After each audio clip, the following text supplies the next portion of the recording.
ମୁଁ ଭାବୁଛି ଓଡ଼ିଶାକୁ ଆସିଥିବା ରାଷ୍ଟ୍ରୀୟ ଅଧ୍ୟକ୍ଷଙ୍କୁ ଏ ପ୍ରଶ୍ନ କଲେ ଭଲ ହୁଅନ୍ତା ଯେ ଓଡ଼ିଶାର ଆଇନ ଶୃଙ୍ଖଳା ପରିସ୍ଥିତି କିପରି ଭାବେ ଅଛି ଟିକେ ଦୟାକରି ଓଡ଼ିଶାବାସୀଙ୍କୁ ସେ ବ୍ରିଫ୍ଟା ଦେଇକି ଯିବାର ଆବଶ୍ୟକତା ରହିଛି।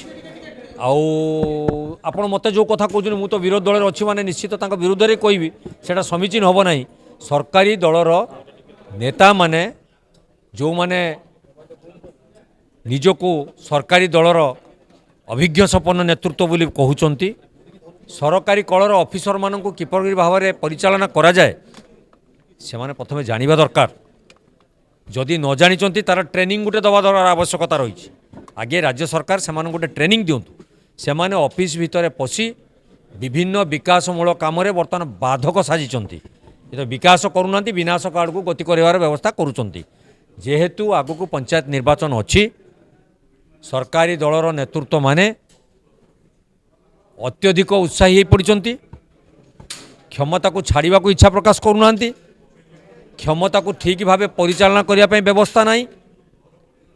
ନିଜର ଅହଂଭାବକୁ ପରିପ୍ରକାଶ କରିବାକୁ ଯାଇ ଆଜି ସାରା ରାଜ୍ୟରେ ସବୁ କ୍ଷେତ୍ରରେ ବିଫଳତାକୁ ଗୋଟେଇ ଚାଲିଛନ୍ତି। ତାପରେ ବି ମଧ୍ୟ ସେମାନେ ଗାଲୁଆଙ୍କର ବାରିବାଟି ଚାଷ ଯେମିତି କୁହାଯାଏ ଆମ ଗାଁରେ ଗୋଟେ ଭାଷା ଅଛି ସେହି ପରିକ୍ରମାରେ ସିଏ ବର୍ତ୍ତମାନ ନିଜକୁ ଦକ୍ଷ ନେତୃତ୍ୱ ବୋଲି ଭାବି ରାଜ୍ୟକୁ ପରିଚାଳନା କରୁଛନ୍ତି। ଦେଖନ୍ତୁ ସିଏ ତ ଗୋଟେ ନେତୃତ୍ୱରେ ଥିଲେ।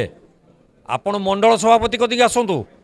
ସିଏ ଯେଉଁ ପଦବୀ ସୃଷ୍ଟି ହେଇଛି ସିଏ କ'ଣ ମଣ୍ଡଳ ସଭାପତି ହେଉଛନ୍ତି ବର୍ତ୍ତମାନ ବିକାଶର ସୂତ୍ରଧର।